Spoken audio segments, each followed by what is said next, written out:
ખદડીના cancer થાય તમને cancer.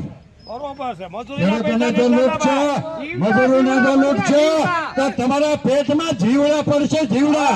અમે છોડી દેહો પણ ભગવાન અને કુદરત તમને નહીં છોડે. એમ કાંકરે કાઢી કાઢી વીણવાનું તમે શું સમજો છો? એટલે રાતોરાત ડુંગળીમાં 100-200 રૂપિયાનું ગાબડું પાડી દો એટલે હું તમારા બાપાની વાત છે. ખેડૂતો કઈ નથી બોલતા. અત્યારે 1.25, 1.25, 1.5 રૂપિયા, 200-2.5 રૂપિયા ડુંગળીમાં આપે. ખેડૂતો શું કાંદો કાઢી લે? મને સમજાવો કોક. અત્યારની મજૂરીના પૈસા નથી થતા ખેડૂતોને. અમને એની સામે વાંધો નથી. 50 રૂપિયાની મણ વેચાય, 20 રૂપિયાની મણ વેચાય, એની સામે વાંધો નથી. પણ ઉપરના લેવલને અહીંયા મહુવા માર્કેટિંગ યાર્ડમાં 100-200 રૂપિયાનો ફેર રાખો છો એની સામે અમને વાંધો. આ ડુંગળી તમારે અત્યારે 1.35 માં, 25 માં, હવામાન 200 સુધીમાં લ્યો છો. એના 2-5 દી પહેલા 16 તારીખે આની આ ડુંગળી અમારી 350 ની મણ વેચાતી હતી અને અત્યારે તમે આ ભાવ વેચવા મીંડ્યા, લેવા મીંડ્યા. ખદડીના કેન્સર થાય તમને કેન્સર. મજૂરીના તો લૂંટ છે તો તમારા પેટમાં જીવડા પડશે જીવડા. અમે છોડી દેહો પણ ભગવાન અને કુદરત તમને નહીં છોડે. ખેડૂતો જાગૃત નથી, ખેડૂતોની એકતા નથી.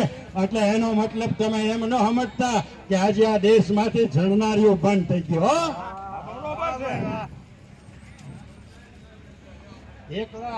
એકલા તોય અમે ખેડૂતના દીકરા. તમે 5000 નો ટોળો સામે ઉભો અને જો પીપી ન કરાવું ને તો હું ખેડૂતનો દીકરો નહીં અને ભરતજી વાળા નહીં. બાકી ખેડૂતો તમે એક ફરી આ બંધ કરાવી દો ના ખોટાવને. ડુંગળી તમારી છે, બંધ કરો 10 મિનિટ. ખેડૂતો 10 મિનિટ તમે બંધ કરો એટલે તમે આગળ જોયા જેખા પ્રોગ્રામ કરી દો. જેની ડુંગળી છે એમ જવું જોઈએ. હું નહીં એટલે ભાઈ ડુંગળી હવે હું માય કાંગવાની એ હારા 1 રૂપિયાની ખોટ નથી ખાતા. કરોડ રૂપિયા જાતા કરી દે પણ 1 રૂપિયાની ખોટ નથી ખાતા. અને તમે કરોડો રૂપિયા જાતા કરી દો છો અને 1 કલાક, અડધી કલાક હરાજી નથી બંધ કરાવી. આ યાર આપણો છે, આ યાર તમારો છે. આ યાર કોઈ નેતાઓનો બાપનો નથી, આ કોઈ વેપારીની પેઢી નથી, આ કોઈ ડીઆઈડેશન વાળાની માલિકી નથી. આ યાર છે ખેડૂતોના પૈસાથી બનેલો છે, ખેડૂતોના પૈસાનો યાર છે. તમારામાં જો ટેવડ હોય ને તો 10 મિનિટ જેટલા ખેડૂતો પાસે ડુંગળી લઈને આવ્યા એ પહેલા બંધ કરાવો. પણ આપણામાં કહેવત છે કે જણનારીમાં જોર ન હોય તો હું શું કરે. બાકી હું તમને છાતી ઠોકીને કહી જાઉં કે મરદની મયતમાં જવાય, મરી ગયેલો હોય ને એની મયતમાં જવાય, બાકી આ ફાતડાની જાનમાં ન જવાય. આવી જવો એક ફરી આ મરદ છે તો એની મયતમાં આપણે આવ્યું તો જોવા. અહીંયા તમને 5-5 લાખના ડોમ નાખીને જયારે બોલાવે એ 5-5 હજાર ભેગા થયો એમ અહીંયા આવો. આમંતભાઈ પધારો. અમારા ડુંગળીના નિષ્ણાત ખેડૂતો છે અને સાથે સાથે ખૂબ આગેવાન છે. અમારી સાથે અમારા ખેડૂત કલ્યાણ સંગઠનના વડાળ ગામના હરેશભાઈ ખોપાણ પધાર્યા છે. કાઠી દરબાર છે મારા સંગઠનના મહુવા તાલુકાના આગેવાન છે. એવા જ અમારા વાઘનગરથી હુસેનભાઈ અને એના સાથે ભાઈ પધાર્યા છે. આપ સૌનો પણ અમે આભાર માનીએ છીએ. ખેડૂતોને ભેગા કરો અહીંયા એટલે આગળ અને બધાને જો પરસેવો ન વળે ને તો આ તમારા ખડ કહેવાય. પણ જાગ તો તમારામાં હોવો, જાગ તો તમારામાં હોવો જોઈએ. મારે બંધ કરાવી હોય ને તો 20 મિનિટ અહીંયા બેઠા બેઠા આમ કહી દઉં બંધ કરી દો એટલે એ બધા અહીંયા થઈ જાય તો ઉભા ન રહે. હું એમ કહું 2 વાગ્યા સુધી નો આવતા 2 વાગ્યા સુધી નો અવાય. હું એમ કહું આખો દી નો આવતા આખો દી નો અવાય. હું એમ કહું અમારો પ્રોગ્રામ કે અમારો મુદ્દો પતે નહીં ત્યાં સુધી કોઈ કામ ન કરતા તો ત્યાં સુધી કામ ન કરે તો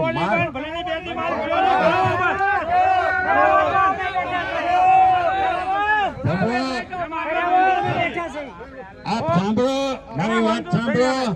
હું આમાં ડુંગળી મારે નથી.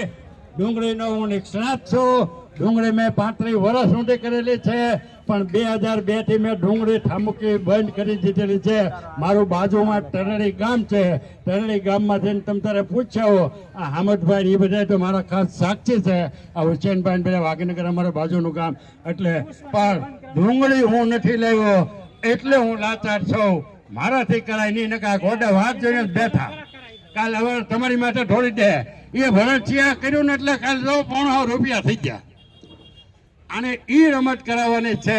પણ તમારામાં જો જીગર હોય અને એક ફરી બંધ કરાવીને આવો, આગળ 15 મિનિટમાં ફેસલો. કા છોડીને કા છોકરો જે થવું હોય છે. આપણે ક્યાં કહીએ, આપણે ક્યાં કહીએ કે અમને ડુંગળીના 1000 રૂપિયા તમે અત્યારે કરી દો. આપણે ક્યાં એમ કહીએ છીએ કે તમે ડુંગળીના અમને 2000 રૂપિયા કરી દો. પણ અમારો વ્યાજબી ભાવ છે. અમારે 300 રૂપિયામાં આ ધોળી ડુંગળીમાં ખોટ જાય છે. 300 રૂપિયાની મણ ડુંગળી વેચાય તો અમારે ધોળી ડુંગળીમાં ખોટ જાય છે. લાલ ડુંગળીમાં અમારે ખોટ જાય છે.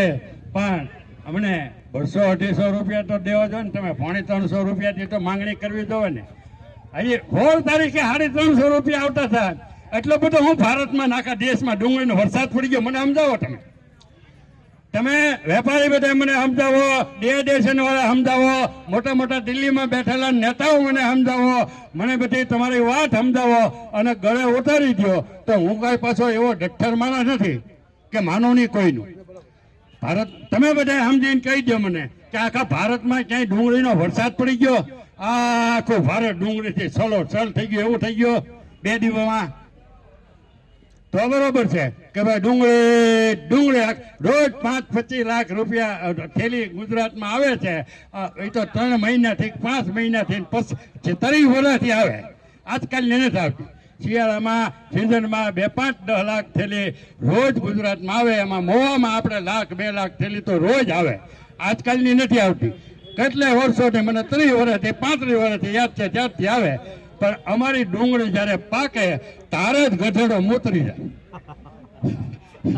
ખેડૂતોની ડુંગળી પાકે એટલે કોડા હાથે કઈ ગધેડો મૂતરાવે એની સામે મને વાંધો. મને જે વાંધો છે આ કોઈ મારા દુશ્મન નથી. હો બસ આ નેતાઓ છે એ મારો કોઈ દુશ્મન નથી. આ વેપારી છે એ મારો કોઈ દુશ્મન નથી. ડેશન વાળો છે એ કોઈ મારો દુશ્મન નથી. તમને ન હાચવે એની કરતા મને ન્યા જાવ એટલે વધારે હાચું. પણ તોય મારે તમારી વેદના થઈ, તમારી હાટુથી મારે એની હાટું વેર કરવું પડે ને. તમારી હાટુથી મારે એની યાર વેર કરવું પડે. આવા કડવા વેણ કહું એ તો કોઈ ન જ હારા લાગે ને. પણ કહેવા તો પડે ને. તમે ભાવ દબાવી રાખો છો 100-200 રૂપિયા એટલે અમને વાંધો. એ ભાવ તમે ખુલ્લા કરો. તમારી વાત મેં ખેડૂતોને ખૂબ સાંભળી, ખૂબ મારા દિલમાં ઉતરી, ખૂબ મેં રજૂઆત કરી. પણ હું તો તમે બધા જાઓ ને.